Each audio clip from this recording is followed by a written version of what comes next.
Hello,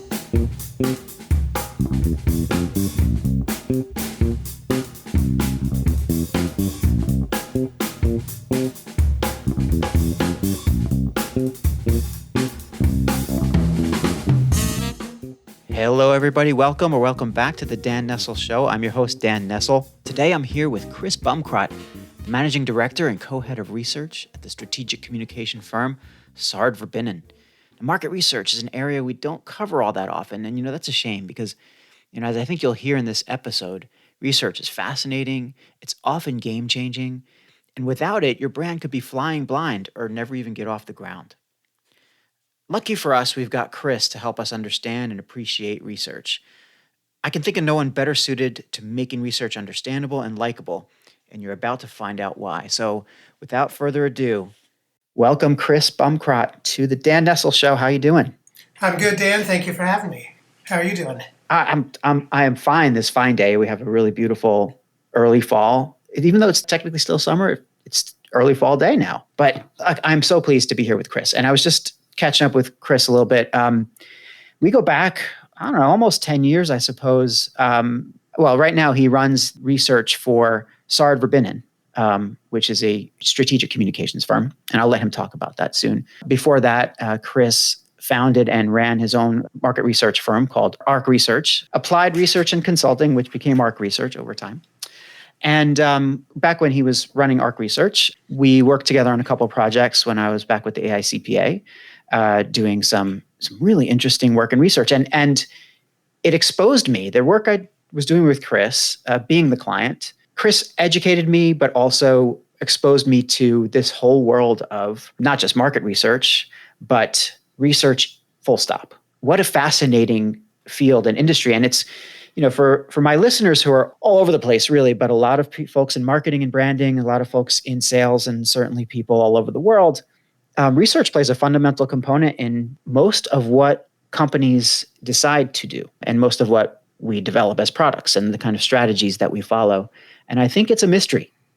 And I think it's a mystery what happens in the whole research function, if you even have one and if you even follow one. And I'm telling you now that if you don't have research and if you don't have access to research, you're missing a very key component of creating a viable business.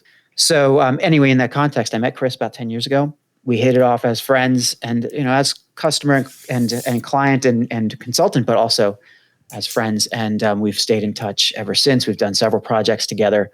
And I'm just so happy to bring him here. And it's one of those things where it's a topic area I've always wanted to know more about. I kind of groove on the analytics a little bit and on the math, but I am by no means a mathematical person by anyone's definition of being a math pro. Certainly not me. Chris, on the other hand, has a degree in applied mathematics. So when you're talking about how math and how statistics and so on affect us, there's no better person that I know anyway than Chris Bumcrot. So on that note, I think I'd like to just hand over to Chris and say, Chris, number one, how you doing? Number two, why don't you tell us about yourself and what you're doing here?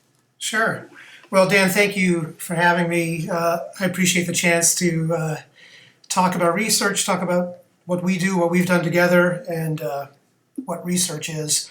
Thinking back to some of the work that we did together for AICPA, those are good illustrations, I think, of what it is that makes research a little bit mysterious to people. Mm-hmm. In business, and especially in marketing and product development, so much of what we all do is outward bound. We are coming up with ideas and we are brainstorming together and we're developing messages and creating designs and we're broadcasting it or narrowcasting it, and everything is radiating outwards. Research is that weird part of business where you have to let the world radiate back into you. Because research is listening to the people who a lot of times you feel like they don't know what the hell they're talking about. But you have to listen to them. Because they're your customers, or they are your voters, or they are your employees, or they are your shareholders. They are some stakeholder group whose decisions are going to influence whether you succeed or fail. And you're spending so much of your time and effort dreaming up ways of reaching them, communicating with them, influencing them. But every once in a while, you've got to let them do the talking, and you've got to listen deep and listen hard and make sense of what you're hearing. Well, don't you think that that's taken on a even greater significance now in the marketplace we live in? I mean, I fancy myself a social media guy. I've often talked about some of the people that I respect in the field in social media marketing and so on, and analytics, Mark Schaefer, Christopher Penn, some other people out there who are, leaders in this kind of understanding of the customer. But there's a whole depth to the kind of research that you're doing, Chris, that we hacks on social media aren't quite getting to. Like, so just to kind of paint to that a little bit differently, social media and all the interactions we have through websites, through apps, through whatever digital medium that we're looking at, provide us with all kinds of data. We all know this is not news. How you look at that data changes and has changed over time. And I think a lot of folks get it into their head sometimes that I have all this data, I can do the research myself. Look, I can see the behavior, I can draw the conclusions. I don't need to do a project, or if I dig hard enough, I can find all the answers I need. I think that's really shortchanging the customer. Mm-hmm. Well, of course I agree with you, but I also want to make clear, data has always been extraordinarily important to businesses, long before there was an internet. Okay, long before that. When was that, Chris? I remember. I was there. Long before that, there was sales data. There was the cash register. And seeing what sells and what doesn't, where it sells, where it doesn't, that's always been extraordinarily important feedback. That data is probably more important than any kind of market research data you're going to collect through more sophisticated means.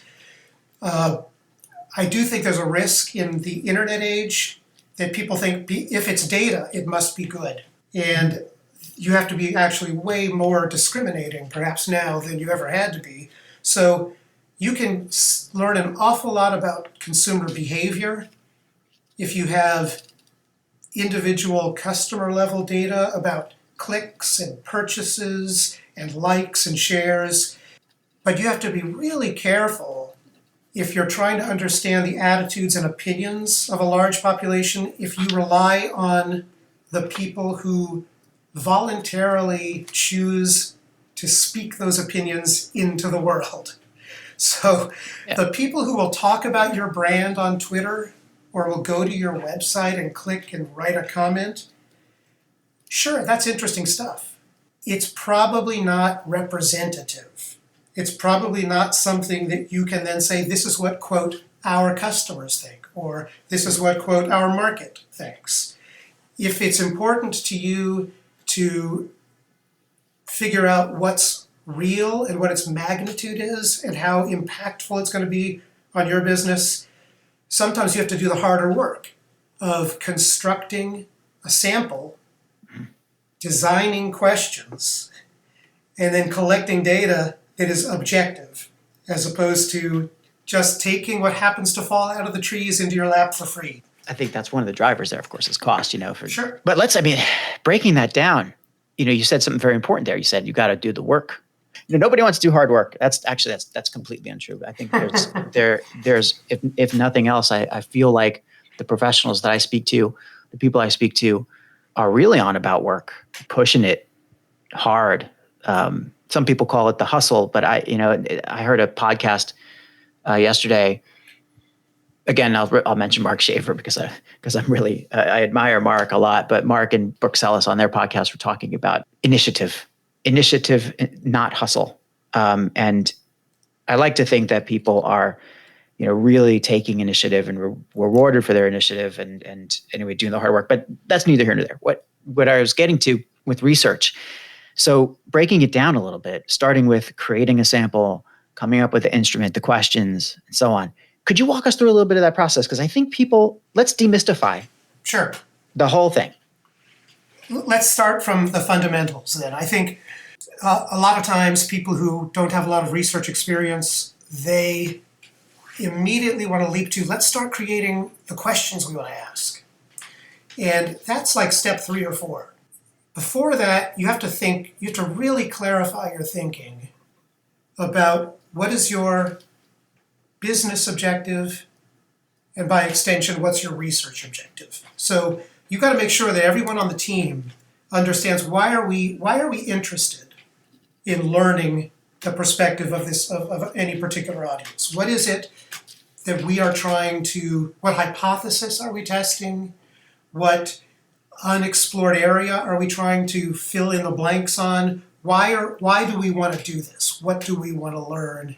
And what kinds of decisions might we make based on what we learn? Spending some significant time getting that clarified and specified saves a huge amount of heartache down the road. Then number 2 is you have to be really thoughtful about the audience whose opinions and perspective you want to gather. And sometimes people will use quick and lazy shorthand. Our customers. Hold on. Mm-hmm. Just your current customers? What about past customers? What about future customers? Is it all your customers, or do you really want to focus on the 20% that drive 80% of your revenue? We're just going to interview some opinion leaders. Oh, time out. I love that one. Do you really mean do you mean people who influence other people, or do you mean famous people or powerful people?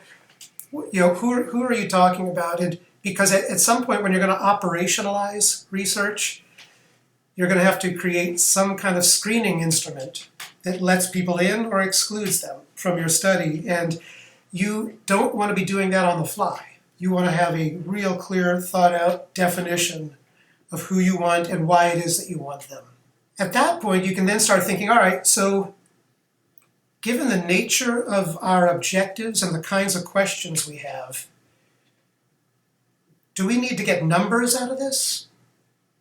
Or are we looking more for words and ideas?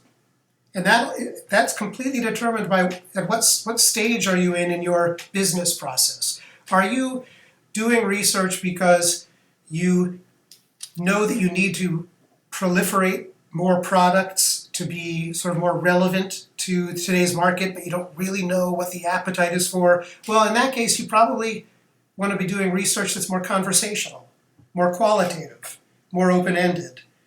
On the other hand, if you're saying we've developed a product and we think we know how to price it, but we're not sure this price is going to work and we don't just want to go into the market and find out the hard way, that's probably going to be a quantitative, closed-ended, carefully structured interview where you're going to describe something, you're going to offer some price points or go through a pricing exercise, and you're going to gather data and come back with an answer. So that early determination of the purpose of what you're doing and who it is you're doing with, that carries through to what is going to be the type and nature of the questions we ask. And only then are you ready to start saying, okay, now let's actually craft questions.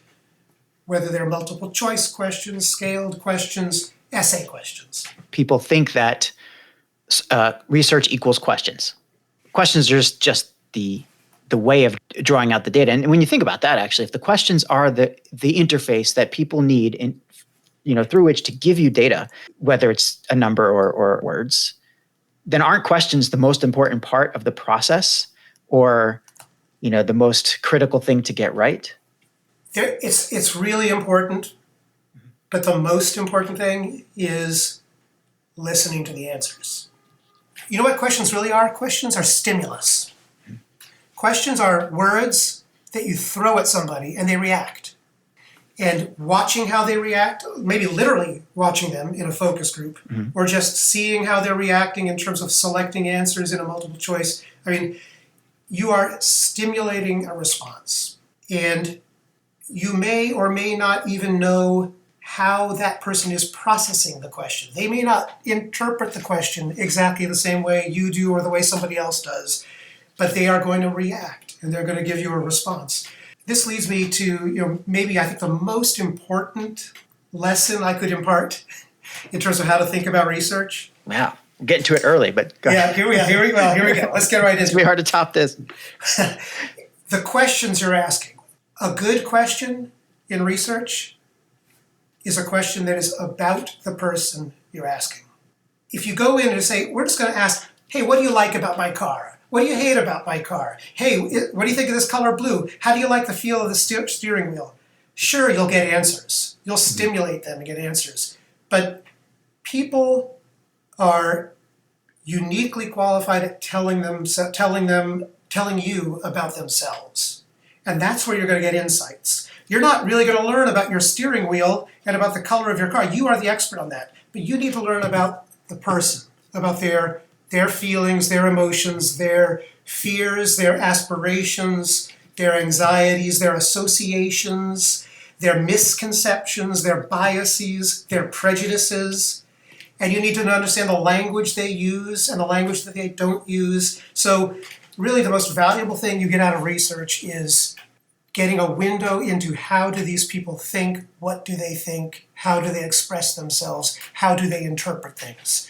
So, I mean, that's really abstract and heady, but you should always be keeping that in mind. Well, I see that it is a very kind of high-level way of thinking about research. I'm sure that anybody who has never had anything to do with research, for example, might just think, okay, I get the answers to a survey and I just analyze them and there I am, or I come out with whatever price that I'm looking for, or I think that my ads should be red or they should be blue, and my research tells me they should be yellow, so I'm going to turn them yellow.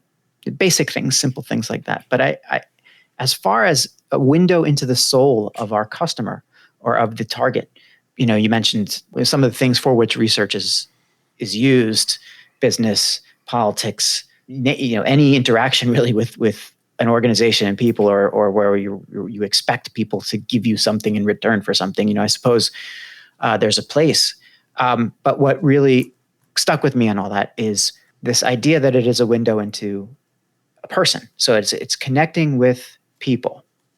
And if that's the most important part of research, if you get that part right, then it fits really well with the way that people across the marketing, communications, and sales functions are supposed to be thinking now, which is putting the customer first in an old way of saying it, or empowering the customer, or letting the customer be your marketer, as I've heard a lot. But really, it's not for the marketer, for the business to drive this anymore. The customer is driving things. And the research part of this, I think if you get that right, then you understand that the customer is not only driving it, but you understand what you were saying before, whether they prefer to drive with a leather padded steering wheel, or if they speed a little bit, or if they like to go down country roads, or if they're like, I'd rather sit in the passenger seat, any kind of, car metaphor you want to put in there. But to me, it opens up a whole new world of how to look at research and how to approach it so methodically and with an importance to the business. It's a human discipline, research. It is about people. And I like what you said, that makes it dovetail more cleanly with marketing and other disciplines, because marketing and product development obviously also should be human disciplines. They are efforts that are made with people in mind, trying to solve their problems, satisfy their needs, literally to fit their bodies with what you're creating. So even though we might sometimes think of research as delivering some kind of cold, hard scientific evidence, if you think of it as it's giving us insight into people, I think that does make it easier to plug it into the work you're doing. But let's go back to this notion of the hard work, because if you take my argument seriously, and if the purpose of research is to understand people and to listen to them talk about themselves and to learn about their needs and their issues, that leaves something out. What you're not asking them point blank, literally, hey, tell me, the marketer, what should I do? Solve my problem for me. Yeah. They can't do that. They don't have the skills. They don't have the experience. All they can do is reveal themselves to you. All they can do, at best, is reveal themselves to you and make themselves visible and audible to you. But then you and your colleagues in marketing and product development, you have to be the ones that make that leap of, I'll bet this feature will work for people who have those feelings and those values and those beliefs. I will infer, you have to do a lot of inference from what you learn about these people. You have to infer what will they want, because they may try to tell you that, but you still have to do that work. Well, I've been to enough of your results presentations to kind of know what you're talking about, Chris, but it's super exciting when you see these results and you look at it from the lens of, okay, we asked these questions and these are the answers, and wow, that's interesting. But then you start to think, you put it all together and you have these insights and these inferences, which is really, where the people who are steeped in research, like yourself, the folks who do this for real, for a living, that's where a lot of the value comes, is bringing all of the results to bear and come up with these insights. I think insights is an overused word across marketing and communications for sure these days. Like any conclusion you draw from research or from analyzing something is an insight maybe. But if you've ever worked with, I know you, but if any of my listeners have ever worked with on an in-depth research project, and you see that, you have hundreds of people who are saying certain things and how to make heads or tails of that, that's where real insight, I think, comes through. And not to really kind of try to digress too much, but there is a real danger there of looking at the results that you see and kind of, massaging them and backing them into a predetermined answer that you're looking for. And I guess maybe that comes down to how well you phrase the questions and so on. But you as a researcher, Chris, so like you as a leader of this field, can you talk a little bit about drawing insights from research, what that's all about, and some of the pitfalls that we should be looking out for? Well, yeah, for me, I think this is the fun part of being in this business. It's sure there's a satisfaction you can take in designing a good questionnaire, conducting a good interview, constructing a regression analysis or a model. All of those are engaging, technical, professional tasks. But the real rewarding moments for me are at the end of it, when you step back and say, here's everything I've heard, here's all the numbers I'm looking at, and then try to connect that to the broader knowledge that I have about the context. What do I know about this market? What do I know about the broader culture this market operates in? What do I know about the workings of society as an adult who's been around this world for a few decades and has read a certain number of books and taken classes and met people? How can I use my wisdom, if I could call it that, my wisdom as a lens to look at this data and to make some leap from it, an insightful leap from it, to sort of say, therefore I believe this. And so that's very much the art of the process. It is not the mathematics of the process. Or at least it's the humanities part of it, at least as much as the social science part of it. It's where those worlds sort of overlap. That for me is the most satisfying. That doesn't happen all the time, Really? But yeah, you don't always get to have that thrill of like, wait a minute, this fits into this larger world view that I have, or that I think my client has. Here's how we can sort of connect these dots and make a decision about what to do going forward. Well, I was going to ask you, like, what about this whole thing is like, where do you get your thrills from it? What's so fun about it? And you're helping me to get there for sure. And I want our listeners to know that, by the way, whenever I have worked with Chris, and the reason that I've worked with Chris on many occasions is because it's a lot of fun. I mean, Chris does bring a joy to the research that I haven't seen, across the many projects I've been involved with that often. One thing you said there, I really loved. You said wisdom is a lens to look at data. And, obviously that changes throughout your life and throughout your career. But how does that work when you're talking about really esoteric things you might be looking at, or, when you get brought on by a client in a field that is far away from your zone of confidence or comfort? I mean, you have to sort of be a polymath in some ways, don't you? Well, okay, now maybe is a good time for me to give my capsule biography. Yeah, here you go. We backed into it, but there it is. That's right. How did I get here? So As you said, I was an applied math student. That's what I majored in college. And applied math, in my case, it meant a mix of mathematics, economics, and computer science. So about half of the courses I took at college were all of those. And then because I went to a liberal arts school, I took some English and some history and some drama and some art and some language courses. So, I didn't come out of school purely as a math head, but that's where my chops were. And my first career coming out of school, I was doing computer programming. And I loved it. Mm-hmm.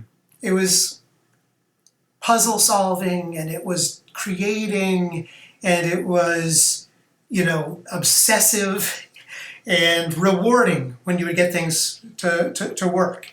But it was also somewhat solitary, and it was also hermetic. Yeah. You are working in a literal closed system that only has to work internally and with its little inputs and outputs. It's not really functioning in the world. So after a few years of doing that, I got to a point where I said, I'm only itching one part of my brain. I'm just crunching numbers, I'm just constructing models, I'm just writing code, analyzing quantitative patterns. I want to use the other parts of my mind and of my soul. And so I made a radical career switch. I was fortunate. I was the junior partner of a company. We sold it to Reuters, had some money, so I had a little bit of flexibility. And I started a new career working at a strategic communications firm called Sawyer Miller Group back in the early 90s. And they were a firm that I discovered reading an article in a magazine that they sounded fascinating. They were advising political candidates around the world, and they were advising companies going through crises, and they were making commercials for other companies. And I was like, wow, that sounds like a blast. And turned out I had a friend who worked there, got me an interview, I got hired. And, for a while I was a fish out of water, but I was starting to learn a whole new vocabulary and a whole new way of delivering value to clients. And about a year or so in, they came to me and they said, we have a subsidiary and it does research. And we need someone to go down there to be the sort of business manager. And you're good with numbers, so you probably could do research. And you used to run a business, so you could probably help us run that business. And I said, yeah, that sounds great. And it was great. and I went to their research subsidiary and met a lot of interesting, quirky, smart people who are doing all these things that now I know as, that's market research or opinion research, polling research. And, I fell right into that. And after a year or so, the entrepreneurial bug came back to me. And I thought, it's time to start a business again. Now this is a business I feel like I understand well enough, and I've met a couple people that I think I could do this with. Let's get the heck out of here. And in 1995, we launched our own company doing this kind of work. And, what I liked about market research, the reason I felt so comfortable falling into it was because it does have this really interesting reasonably interesting quantitative dimension. I don't want to exaggerate how sophisticated the quantitative side is because often it doesn't go much beyond first-year statistics. But it's still, there's a quantitative element that's, for me, scratches a certain itch. But the most fun part of it was every week you were being asked to tackle a completely different problem in a completely different sector.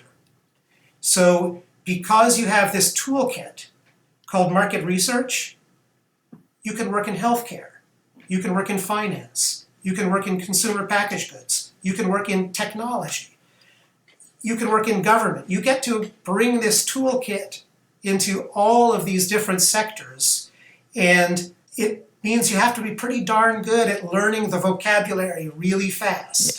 Yeah. And then that becomes another part of your toolkit.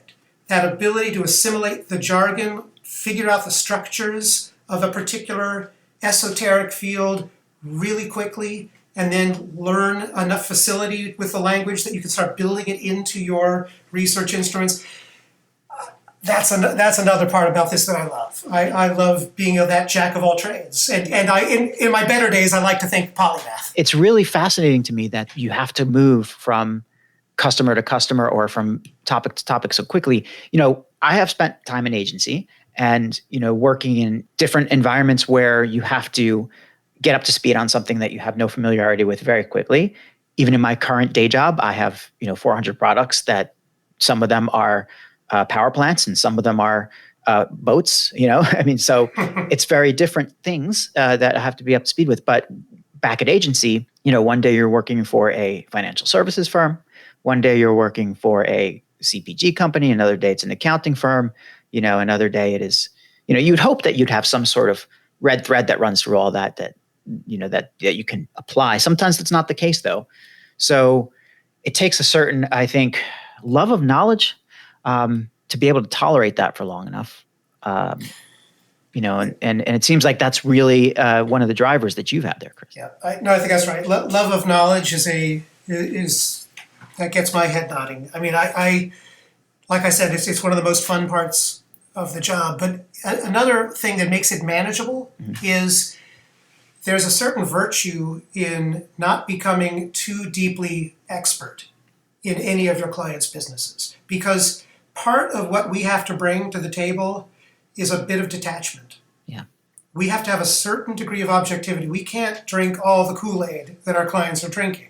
They need us to be occupying that middle ground between them and their target audience, their customers or whoever. So we need to know enough to act as that go-between, but we can't get lost into the into the mindset that the company lives in. We have to be capable of bringing fresh thinking, a fresh perspective. We have to keep our viewpoint at a slightly higher perspective. So we're seeing how does all that tangle fit into something bigger? Because that's where we're going to find the entry points and the solutions and the insights. You're kind of the judiciary of the federal system that is corporate America. I mean, it's an interesting and it must be a very difficult beam to balance on sometimes. Thinking about that with the many firms that you've worked with, even back when I was with the AICPA and even more recently with some of the stuff we've worked on. I've been in rooms with you, and I certainly have been one of the people who's really excited about what we're doing. The client comes in, super excited. We've got a world-changing XYZ, or we're going to change the fill in the blank, change the sector, change the profession, change the something, right? And as an excellent consultant, you have been very good at listening, taking it in, and mirroring to a degree the being excited for us, but not necessarily being excited about us, about what we're talking about. And the difference is understandable, I think, after a little while. Certainly when the results come out. But where I was going with this was, like, have you been in situations that have been, let's say, a little bit tricky and difficult with clients when it comes to presenting the results that they weren't quite expecting? And of course, I'm talking about bad news. Sure. Or I mean, look, research can be used to validate or repudiate, any number of things. What happens when the research repudiates and that's not what they were looking for? Yeah, no, that's a good question, Dan. I mean, I think one of the questions that you told me you might want to get into in this conversation is, what is the relationship between research and brand? One way to describe that relationship is that research is going to tell a brand the truth about itself. Okay? A brand may have a big idea about what it is and what it means and what it represents. And research will sometimes bring you down to earth. And research will come and tell you, this is actually how you live in the larger culture. This is how you are thought of. This is where you're located. This is your true positioning. These are your actual attributes. These are your strengths and weaknesses.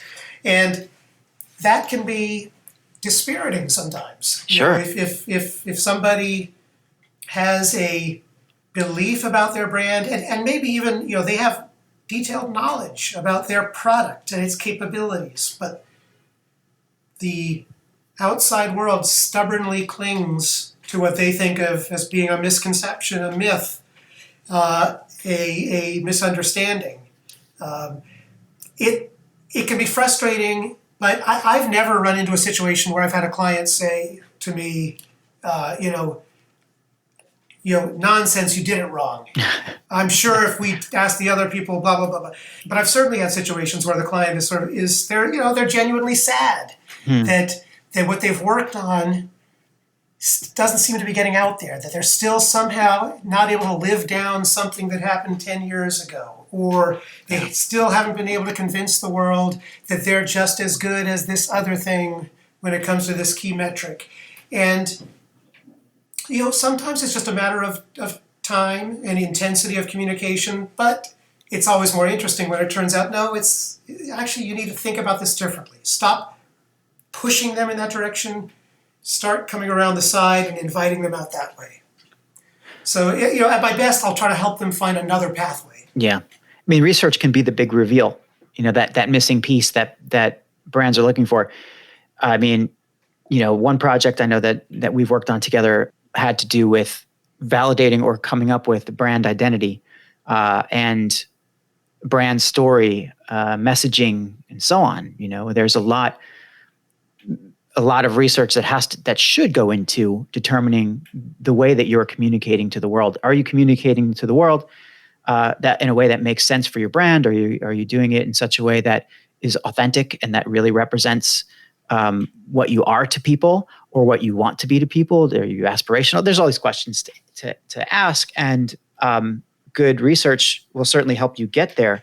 But in terms of like the early stages of a brand, I love this stuff too. When you're building a brand and you go out there with a whole bunch of assumptions, and then you field a survey, and those assumptions are just, well, you were either smoking something, drinking something, or just on a different planet when you made those assumptions, because it turns out that your target audiences either don't care or are looking in a different place or feel something completely different. Let me give you one of our favorite case study examples. It goes way, way back, so we don't have to worry about confidentiality. Yeah. Back to the 90s. So we were doing a lot of projects for MTV networks, and they were launching this network called VH1. And the idea of VH1 was, well, we've had a great success with MTV playing music videos for teenagers and younger people. Now that the audience is growing up and they're getting into their 20s and into their 30s, and so we need a destination for them, and we're going to play the music videos for them, and we'll call it VH1. And they tried that, and no one was watching. And they're like, well, maybe we have the wrong acts, the wrong music. Let's try these videos, these acts, these genres. It wasn't working. And we did a project for them, and we did some focus groups, we did a survey, and listening to these people, to the viewers or the target viewers, and again, connecting it to our larger knowledge of the world, we came to them with a really simple message, a really simple insight. And that was, people don't go to the television to listen to music. It's the wrong appliance. People go to the television to watch stories about people. And VH1 then created Behind the Music, and they created, all their other shows that were shows about. We were one small contributor to the insight that you're not delivering music. Music is a theme. It is a element. It is a narrative device. But you've got to do television because that's the business you're in, and television is stories about people. That's funny. I was chuckling on the inside as you were saying that, as you're telling the story, because, I was of the first MTV generation. I remember when it debuted. I remember the very first kind of animated astronaut with the MTV sign on the moon. Video killed the radio star. I was like 9, 10 years old at the time. 9, I believe I was. So I was just on the very lower edge of their initial demographic. So when VH1 came out, I was probably still not quite the right demo for it. But I remember my friends and I joking around about it, saying, yeah, VH1, that's the Toto all the time station. You know, how many more times can you listen to Africa? Or if you're tired of watching, some of the hair bands that are on MTV, why don't you turn on some Toto? That was the way they were. But then Behind the Music came out. You're right, and then they started to have these really great documentaries. They had a whole bunch of series that were all and they some of them were train wrecks, some of them were recovery stories, some of them were about bands, some of them were about individuals. So that's because that's television. It never ceases to amaze me. Just the depths of research, what is involved in it. So I want to turn back a little bit. You talked about how the quantitative side of things, it still doesn't go beyond really basic statistics. It's not that difficult at least for a mathematical mind, or for somebody who's had a background in applied mathematics, right? But it seems like it's evolved tremendously over the last several decades that you've been involved in the business. Certainly in terms of the technology that's available, but there's a process side and a result side. But as advertising and marketing have evolved, I think some of that's attributable to research, but I would imagine that research has had to evolve along with it. The almost religious focus on the customer, for example, implies to me that there are greater demands on the validity of the research and maybe the intensity or the kinds of things that you're asking people. I don't know. It just seems to me that it would evolve in really interesting ways. So can you talk to that a little bit? Like how has it evolved over time? Sure. Yeah. I've been in this business now for over 25 years. And so I've seen a lot of change. In terms of how we do the work, the biggest change has been in the data collection methods.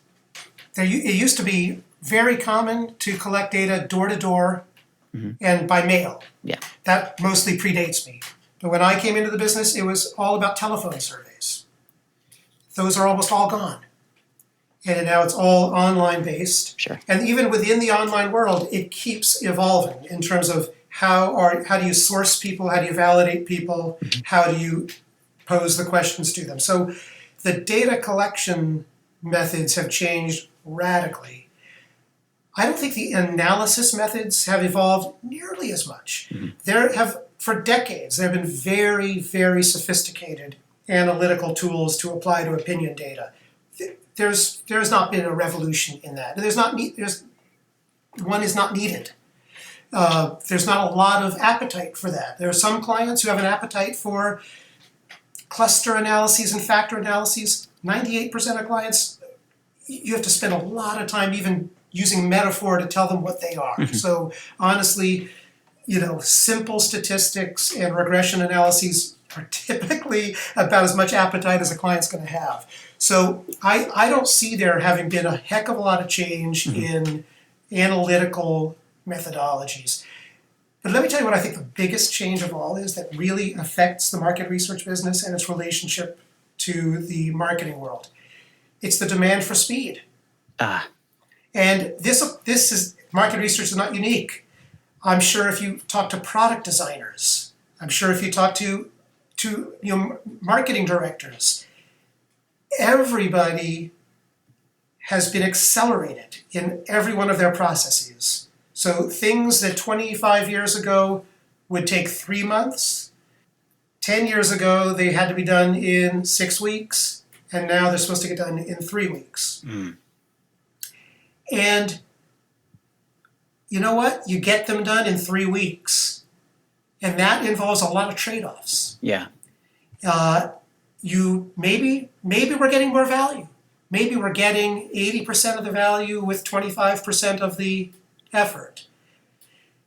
But I also think that has led to a simplification and a commodification of the process. And I wonder if you've heard that from anyone else you've interviewed in other disciplines, whether they feel that the need for speed has somewhat taken the nuance out of some of their disciplines.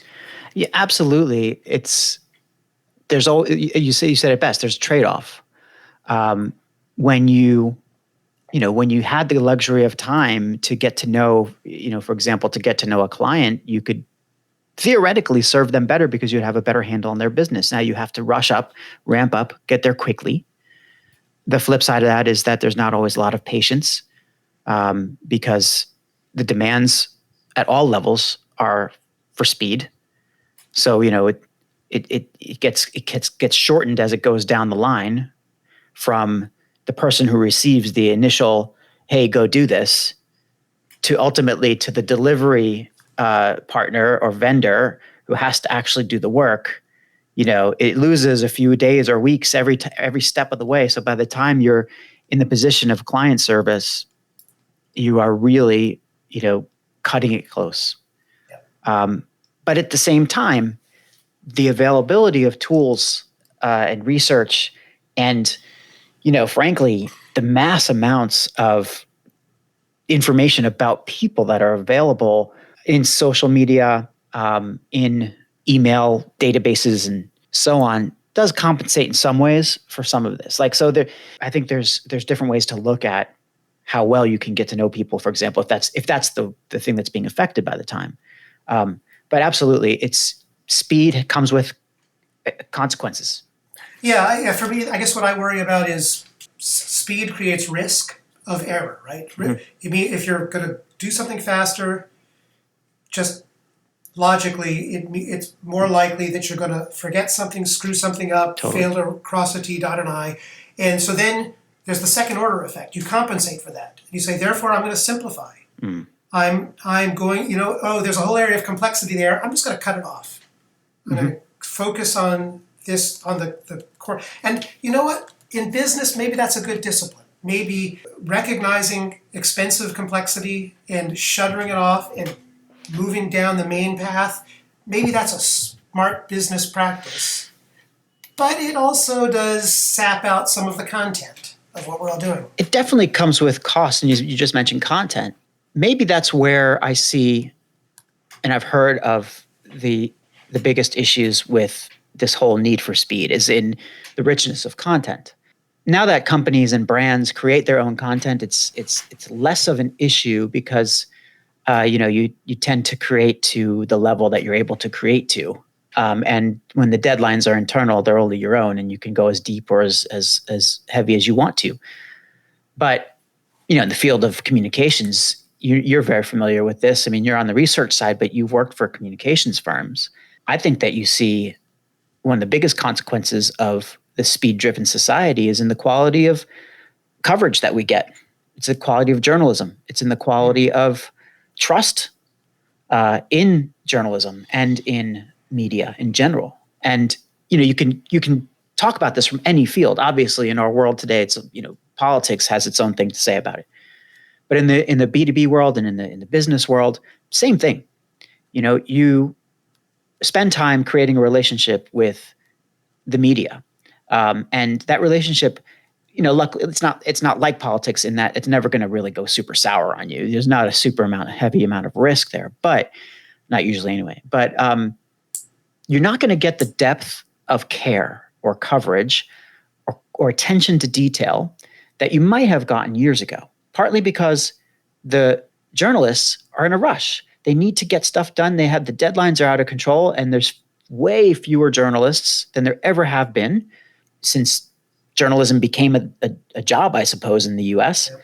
And I suppose everywhere in the world. It's all about the clicks, or it's all about, whatever kind of craziness you want to, attract. Are you writing a lightning rod or are you writing a factual piece? We don't know. But it has absolutely changed the landscape, I think. It's one of the major factors. It's not the only factor, but it's one of the major factors to have really where you see a really negative consequence, I think, for speed. Yeah, I think that what contributes to this issue that you're describing also is these brands are getting blurry. So journalism brands have become, most of them have become a weird amalgam of reporting, punditry, celebrity bylines, and user feedback. The comment section. It's all of those now live under a brand, so that you associate Maureen Dowd and Tom Friedman with the New York Times, and you also associate the Gray Lady and all the news that's fit to print. I mean, there are all these competing ideas of what is the voice, what is the identity. So the brand can't defend itself as well when it's on so many clumsy feet. And when you start to think of it like a brand, when journalism started to think of themselves as a brand, they started to fall into some of the trappings of brand, which is that the brand becomes its own entity. The brand becomes a thing. The brand needs to be liked. The brand needs to be respected, or whatever fill in the adjective there. So anybody working within that brand, anybody supporting that brand, suddenly has to march to the tune of the values of that brand to such a degree that you're pleasing a certain set of customers rather than delivering what you're supposed to deliver.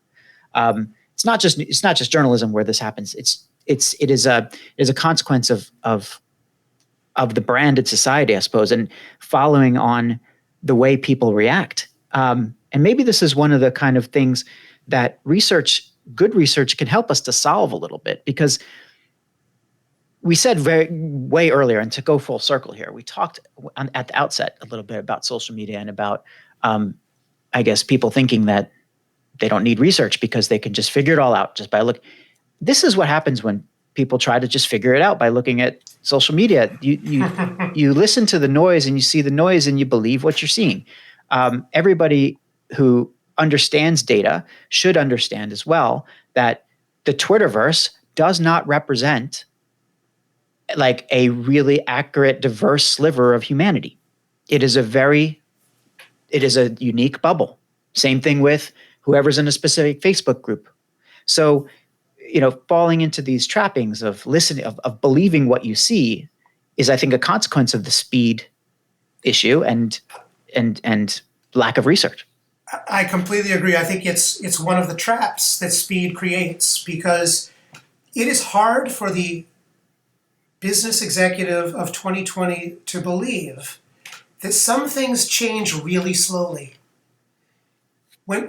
Sometimes when we've done brand tracking over long periods of time for clients, even if the company is going through ups and downs and the world around them is changing dramatically and the competitive set is shifting, sometimes we see such slow glacier-like movements in the level of brand awareness or the level of positive and negative views of the brand.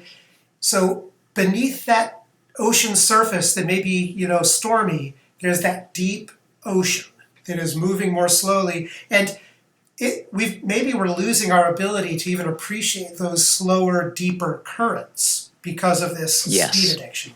Yeah, and it doesn't help at all when that surface level is very, very stormy and rocky and crazy, right? Because then you can't see through the murk what's happening below. And that's probably a good description of where we are today. But, Chris, I love the fact that we sort of went full circle and ended on these really great, what I've considered to be fantastic insights into the industry. Before we go, where do you think, I just want to ask you basically two more questions. The first one is, where do you think this is all going? To just lay a very easy one on you. Where do you think this is all going? And when I say this is all, I mean the research field. And the second thing is, where can people find you? What if they want more information about you, about Sard, et cetera, and so on? So sure. Okay. Let me start with your first question. I think that research has already been moving in this direction, and I think it'll move more and more in this direction. It's going to become more DIY. And what I mean by that is there's a terrific bunch of tools that are out there that have been growing from the ground up. In the old days, there was an infrastructure within the market research industry of data collection companies.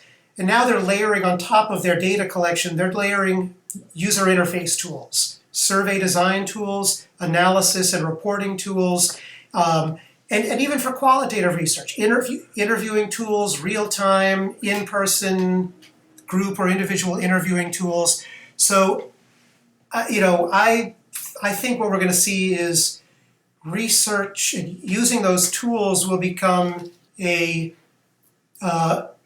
for younger people, they're going to grow up knowing how to do that like they learned how to use Excel. I mean, there was a time when spreadsheets were only used by the accounting and finance department. Then spreadsheets became a tool that any person in business would use for all kinds of purposes. I kind of feel like getting out and asking people questions and getting data and structuring it, I think that's going to start to become just a more standard toolkit for young people coming into business. And so that may mean the decline of the boutique market research firm like I used to have. But just as a plug for the work that I'm doing at Sard Verbinnen, I do think that where you need to get help is when you're dealing with very sophisticated and complex subjects, and particularly if you're in a sort of mission-critical environment. So the firm that I'm part of now, Sard Verbinnen, they are a leading global firm in advising companies that are going through bet the company situations. Yeah. Whether it's a transformative acquisition or a major reputational crisis, a CEO transition, what have you, they are the go-to firm for those highly sensitive matters, and they're expert at advising on communicating in those situations. So we've been a part of them now for 4 years. We've been learning their business, they've been learning our business.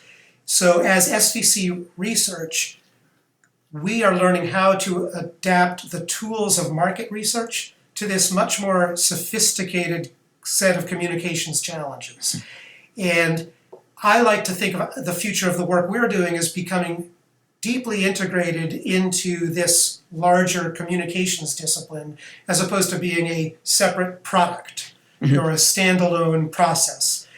And so I think that that's where a lot of the more interesting research is going to live. It's going to live as part of a bigger value-added process that is not simply go and ask these questions and come back and tell us the answers and we'll take it from there. Yeah. And the way you can reach us is on the website. We are sardverb.com, SARDVERB.com. And if you go to the website, you can go to the research section. You'll see a little video of my partner Andy Tuck and I both talking about some case studies and how research gets applied in Sard Verbinnen's to Sard Verbinnen's clients. And it's a fun website just to browse around. You'll see some exciting stuff. Well, Chris, that's fantastic. I really would recommend anybody who wants to know anything more about research in general, but who is certainly keen on exploring research possibilities, definitely take a look at sardverb.com. Look for Chris Bumcrot. You can look for him on LinkedIn. Just search for ChrisBumcrot. His name will be spelled in the title of this episode as well, in case you're looking for it. And I'm just so happy that Chris joined me. Chris, we were talking before, has kept a fairly low profile for having accomplished so much. And I think that itself deserves some kudos, to be honest with you, given the fame-driven world we live in today. That's very nice of you to put a silver lining on that, Dan. Well, I'm a communicator. But what I would love to say is that it's been a pleasure, Chris, and I hope you come back. And anybody who wants any more information about Chris, just check out sardverb.com. Thank you again. Thank you, Dan. It's been a pleasure. If you enjoyed this episode of The Dan Nessel Show, please head on over to iTunes, Spotify, Google Podcasts, or the podcast player of your choice to subscribe, rate, and leave a review. And please don't forget to spread the word. Thanks for listening.